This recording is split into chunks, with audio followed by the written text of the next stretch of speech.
It's your boy Crypto Blood. What's going on, people? Welcome to another episode of My Two Satoshis. We got a lot to cover today. I got a little haul of notes playing in the background. Shout out to Horse Lick. We were talking about this a while ago, how much we enjoy Hall & Oates. I really like them. When I used to produce back 10, 15 years ago, I really sampled a lot of their work in some of my hip-hop beats. But yeah, I love Hall & Oates, and this is a shout out to Horse Leg on that one. But let's get right into it, people.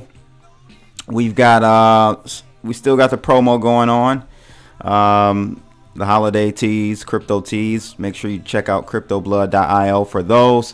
Also, the latest Clif notes is what I call them, are available for the latest 3 Amigos, which was shot on December 3rd.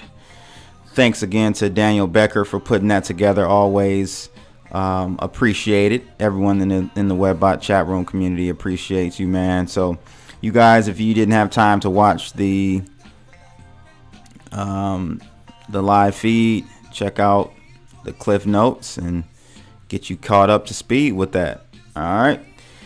So today, again, thank you for joining. We got a lot to cover. Today's topic is going to be very critical in my point of view. From my point of view, I think it's a topic that we need to address as citizens of not just the United States but the world, and how fast technology is moving, and what the ramifications of that means for us, for our kids, and later generations. So I really want to tackle that, or start the conversation about universal basic income, why this is even a topic, in my opinion. I'll give you my 2 Satoshis on that. And how it relates, and how does cryptocurrencies all intertwine into this, and really it's a technology issue, in my opinion. So we'll get to that, but before we do that, let's take a look at Marco's Christmas or Crypto Christmas countdown. This is day 5, and today's pick from Marco's list of 31 cryptos for the month of December is Spective VR. So their symbol is SIGH or SIGS. I don't know where I get H from. The price was 71 cents. His cost was 29 cents. Current gains, and this an asterisk by that because I believe that the ICO is still going on. You got a few days, I believe, to a day or two to get in at the discount. So these aren't actual realized gains here, but yeah, 143% so far. And what Spectre or Spective VR is a protocol designed to decentralize buying, selling, and rewarding of attention across media platforms by removing centralized intermediaries from advertising transactions. So he's coining it here, the YouTube of virtual reality. So you guys can check it out. It's spectivevr.com. And that is from the Peruski report, Better Learn Peruski report, and from September, Bare Naked Wealth report. So check it out if you guys want. I didn't even look at this one. There's so many, man. There's so many ICOs. And just to be clear with everyone, this countdown is not an endorsement. It's not a paid endorsement. These are just Marco's favorite ICOs or tokens from all of the Bare Naked Wealth reports from this year. So that's all it is, people. I don't have any, and I don't think he has any affiliation with any of these companies. So just kind of having some fun and having a little Christmas holiday countdown with this stuff. So that's all, people. A few people hit me up asking me more about these companies. I'm like, hey, I don't know. You know, some of them I've heard of, and as we get further into it, I'm sure more of the common ones or most popular ones amongst the Webbot community will be brought up. But yeah, one last thing. A lot of you guys know I am a cigar aficionado, and sad news today. One of the greats in the cigar community. It's been around for a long time. I've always liked his cigars. He brings a lot of heritage, and his family will probably continue his legacy. But Padron, Jose Orlando Padron, has passed away, and he died earlier this morning. So he was a legendary cigar maker who had run Padron cigars for 53 years. He was 91 years old. So he lived a full life, smoking full body cigars. There you have it. But again, paying homage to Jose Padron, and loved his cigars and still do. So rest up. So today, man, we're going to be talking about universal basic income. Essentially what that is giving a certain class or a certain level of income, like people at a certain level of income, a basic additional income. Either they have no income or they have some threshold, and below that threshold they get some type of basic income to bring them up to a level of, you know, minimum annual salaries. So, you know, $17,000 a year, I think, is what's being proposed in some countries and stuff. There are some experiments going on in Finland. There are, you know, we've thrown around that idea many of times, and so I'm gonna play a clip. It's about a 3.5 minute clip, and then we're gonna discuss this a little bit more and get into it, people. So let's go ahead and do that. What would happen if one day you started giving a batch of low-income individuals a $17,000 per year basic income? I would see it as a jump point. It's an opportunity. It's an opportunity to step up. Canada's about to find out whether people use the money wisely. What kind of work do you do? I run a puppet company, so this would ideally allow me to diversify myself such that the puppets were funded independently. As it becomes an income inequality solutions laboratory. Universal basic income, why are you for it? The more cities that can experiment doing it, the better. Free money, no strings attached. Basic income is kind of an amazing concept. Some tech world luminaries see moving upstream, work opportunities drying up.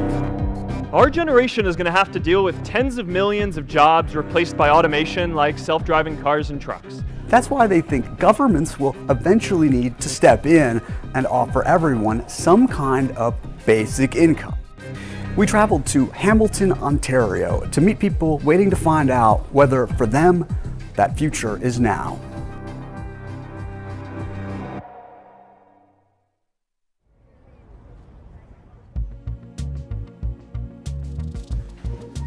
There we go. Actually, these aren't chicken wings. They're the thighs. Oh, okay. They're generally cheaper. Tracy St. Martin is a working mother. Even with the financial assistance she gets from the Canadian government, she can barely make ends meet. I run things kind of tight. I know that working a $12 an hour job is not going to get me anywhere. it's going to leave us still on partial assistance. It's still going to leave us in the same place with the same problems. I can't do that. She's hoping to be among those selected to take part in Ontario, Canada's basic income pilot. If she's picked, her income would increase by around a third. Have you thought about this basic income program? It's an opportunity that if I'm less stressed, I'm going to be able to actually go and do the things that I need to do. What she thinks she needs to do to exit the ranks of the working poor is go back to school. She dreams of becoming a counselor. And to work with youth, as in particular foster kids who have dealt with the kinds of things that I have. St. Martin was herself a foster child. What grade is your daughter? She's going into grade 2. She has Patience. That's her daughter's name. Patience, please close the microwave. Now she needs some luck. Only 1,000 people are being chosen from Hamilton, a city of about 500,000 people. I am extremely grateful for any help that I've ever had. So I would love to be able to give back and give to someone else like me. What are you cooking? Oh, making dinner, hon. St. Martin would seem to be a model candidate for a basic income experiment, one that's aimed at measuring how the extra money affects an individual's health, happiness, and his or her major life decisions. I mean, you're going to have some people who basically will get their income doubled overnight if they're accepted into this program. Yeah, and there's going to be challenges with that, and people will have important choices to make in their lives. Tom Cooper is the director of a Hamilton charity called the Roundtable for Poverty Reduction. Hamilton has a large number of people who would be considered working poor. Mm-hmm. That's right. We have 30,000 people who are going to work every single day in this city and not earning enough at their jobs to pull themselves or their families. So there you have it, people. That's a quick kind of intro to a piece that the Wall Street Journal did on universal basic income. And, you know, I think it's, to me, technology is, and I've seen this, I saw this coming, I swear to you guys, back when I was in college. I was just like, because I was studying computer science, always had been into computers, and saw the progression and the growth of the internet and basically the access to information. Information is commoditized now, right? It's like a commodity. It's at your fingertips. But not only that, technology, in my opinion, and I think this is a fact, this is just not my opinion, but technology is killing human capital.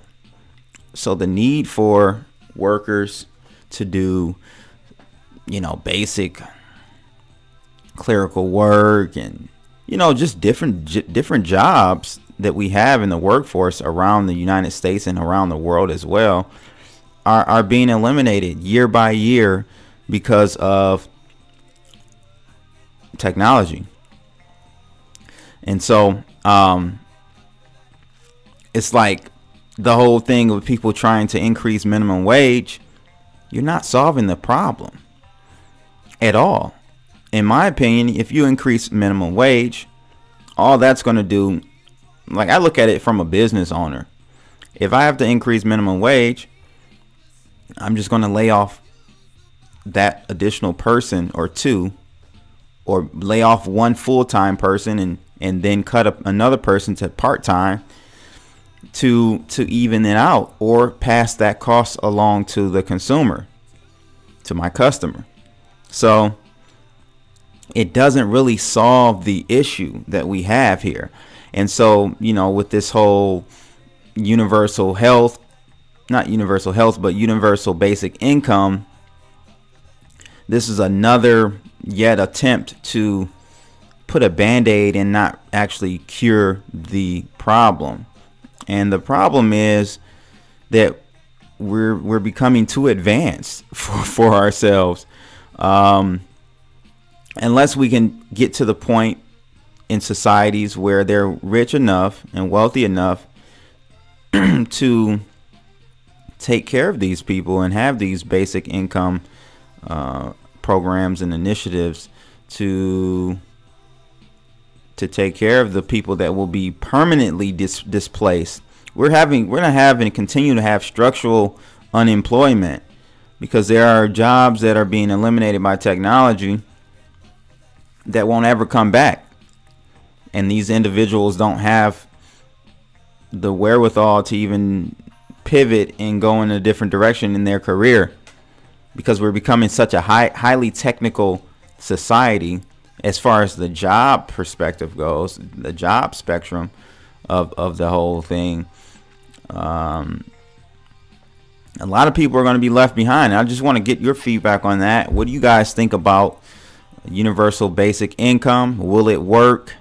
You know, you have people like and I think I have a picture of him, Milton Friedman. I've read a lot of his work. He's a Nobel Peace Prize winner, smart guy on economics. If you guys are really into economics, you should already know who Milton Friedman is. Out of University of Chicago, very, very brilliant guy. But he says that we should replace the ragtag of specific welfare programs with a single comprehensive program of income supplements in cash. So, and he's not even the only one. You know, you've got Nixon. Nixon was actually, Richard Nixon, our president in 1968, was actually had an initiative to start universal health. I keep saying health, but universal basic income, a program, but it kind of got shot down at the last moment. And then you also have nowadays, today, you know, big thought leaders and entrepreneurs and leaders in the United States in the tech industry, tech realm, Bill Gates, Elon Musk, Zuckerberg. They're for it too. They're for income inequality programs to be initiated within the United States. Even people like Sir Richard Branson, you know, CEO of Virgin, he's even an advocate for this. And I agree, there is an issue, and the issue is becoming more and more pronounced. But how do we bridge that gap? Because the gap is growing and middle class is shrinking, man. I see it every day, and it's unfortunate. But what I want to kind of tie into this conversation that I want to have with you guys is with cryptocurrencies. How does that play into this role? Because if you want to be honest, the advent of blockchain technology, cryptocurrencies, crypto assets, guess what? It's only going to eliminate even more jobs, not have the necessity for or the need for a lot of these jobs. The banking industry is going to be disrupted severely from blockchain technologies. Okay. There are countless industries where we will see blockchain technology really disrupt and eliminate.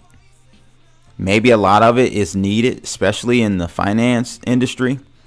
I think that's where the biggest disruption is going to occur.